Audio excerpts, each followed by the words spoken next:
অনেকদিন হলো আমরা এই নকল সাধু বাবা সেজে ভালোই পয়সা ইনকাম করছি। আজকে একটাও মুড়ি পাইনি। আজকে হ্যাঁ চলা।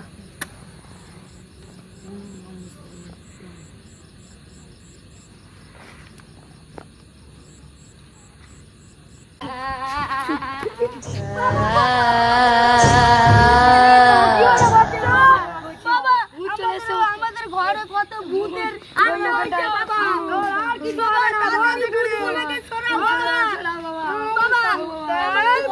বাবা তাড়াতাড়ি ভূতগুলোকে সরাও বাবা।